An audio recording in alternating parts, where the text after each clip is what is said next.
Hello guys, আসসালামু আলাইকুম। It's me Chaitul Hasan Bhuiyan and welcome to my new blog. তো সবাই কেমন আছেন? আশা করি সবাই খুবই ভালো আছেন। আমি আপনার তো খুবই ভালো আছি। সো গাইস, অনেকদিন যাবত হয়ে গেল আমি সিলেটে আছি আমার শ্বশুরবাড়িতে। অনেকদিন যাবত হয়ে গেছে এসে আমার শ্বশুরবাড়ি, আমার শ্বশুরবাড়িতে আছি। তো এই অনেকদিন যাবত হয়ে গেল মানে কোথাও ঘুরে যেতে পারি না, তো যে কথা সেই কাজ।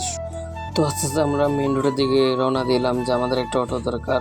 তো এই অবশেষে আমরা একটা অটো পেয়ে গেলাম, যেটা আমাদের এক হিসাবে আত্মীয় লাগে, অন্য অটোতে করে আমরা চলে যাইতেছি।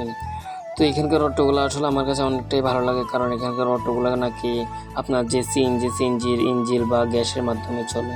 এখানকার অটোগুলো অনেক আস্তে চলে, কারণ আমার কাছে ভালো লাগে, কারণ কোনো অ্যাক্সিডেন্ট বা কোনো ঝঞ্ঝাট, কোনো ঝামেলা করে না। তো এই আমার কাছে একদিক দিয়ে এটাই মানে অনেক ভালো লাগে। তো অবশেষে আমরা যে জায়গায় আসার কথা সেই জায়গায় চলে আসছি। দেখুন সেই জায়গা যে সাদা পাথর, এখানকার গাছ, তারপরে ছোটোখাটো একটা বিল বা আপনার ওই পাশে আপনার নদী, মানে কি বলবো, আমার এত ভালো লাগতেছে যে বলার বাইরে। তো সেই অটো যেটা করে আমরা আসছিলাম আমাদের মৌলভীবাজার থেকে। তো এই মৌলভীবাজার থেকে আসার পরে এই অটো করে আমরা একটা অটোতে নামে আমরা আস্তে আস্তে আপনার গাঙ্গের দিকে পার হচ্ছে। সেই গাং যেটা নাকি আপনার সিলেটে বন্যা হওয়ার সময় আপনার এই গাঙ্গেই কারণে বন্যা হয়, যেটা ইন্ডিয়া থেকে পানি ছেড়ে দেয়।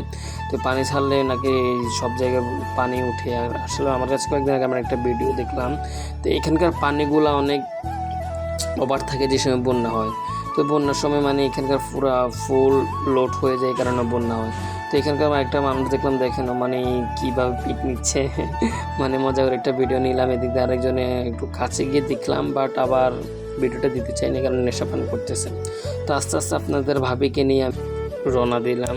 তো এই আপনাদের ভাবি আমার শালি, তো এই সবাইকে নিয়ে আমরা আস্তে আস্তে আপনার পাহাড় দিয়ে মানে যে নদীর সাইড দিয়ে আমরা আস্তে আস্তে হাঁটা শুরু করছি। সামনে একটা পাথর আছে, ছোট ছোট পাথর।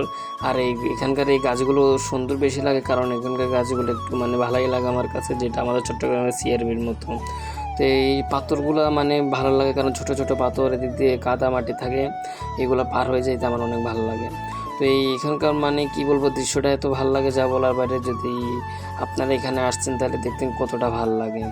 তো মানে আস্তে আস্তে আমরা রওনা দিচ্ছি যে সুইচ গেট আর একটু সামনে, তো আমরা একটু ওইদিকে নামছি একটু মানে নদীটা দেখার জন্য। তো আমার শালি লাগে, যদি কারো পছন্দ হয় তাহলে আমাকে বলবেন আমি আপনাকে মানে নাম্বার দিয়ে দিব, আপনি কথা বলবেন।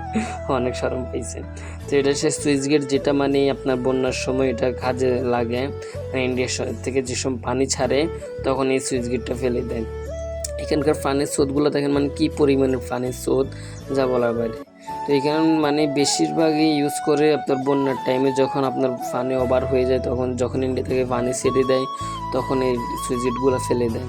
তো আমি আপনাদেরকে দেখে মানে এদিক থেকে আপনার পানি আসে, যে এই সাইডটা হলো যে ইন্ডিয়া, এই সাইড থেকে পানি এসে ওই যে আমি যেগুলো এই সাইড থেকে ইন্ডিয়া থেকে পানি এসে তখন এই সুইচ গেটগুলো ফেলে দেয়। তো এই মানে এখানে খাওয়ার মধ্যে কিছু নয়, তো যা আছে একটা গরিবের কোন আইসক্রিম, সবাই মিলে একটা গরিবের কোন আইসক্রিম খাই দিতে যাওয়া আসলে অনেক ভালো লাগে। তো আইসক্রিমটা দেখলে শৈশবের কথা মনে পড়ে, যে আমরা শৈশবে সবাই খাইছি, মানে অনেক ভালো লাগে আমার কাছে। তাবিদে আমি 2টা আইসক্রিম নিয়েছি। তো 2টা আইসক্রিম আমি খেয়েছি, একটা আইসক্রিম দাম 10 টাকা করে নিয়েছে। তো এই মানে কি বলবো, দেখেন আমার 2 শালা একসাথে পিক তুলতেছে। ছোটো শালা মানে পিক তুলে দিচ্ছে, আর বড় শালা পোস্ট নিচ্ছে। দেখুন একটু পরে মানে দুজনে লজ্জা পাবে। আমি যখন আপনার একটু জুম বাড়ি মারলাম ওই দেখুন লজ্জা পেয়েছে। আমি একটু জুমটুম বাড়ি মারি, দেখলাম কী করে তারা। দেখুন আমার শালার গেট আপ। যদি কোনো মেয়ে এতে থাকেন তাহলে আমাকে কমেন্টে বলবেন। তো অবশেষে আমরা বাড়ির দিকে রওনা দিলাম, মানে দেখা শেষ। তো ভিডিওটা কেমন লাগছে, সবার কাছে ভালো লাগলে আমাকে কমেন্টে জানাবেন, কারণ আমি নতুন ভিডিও করতেছি, তাই একটা ভুল ভিডিও হলে আমাকে সবাই বলবেন। সবাই ভালো থাকবেন, আল্লাহ হাফেজ, ধন্যবাদ সবাইকে।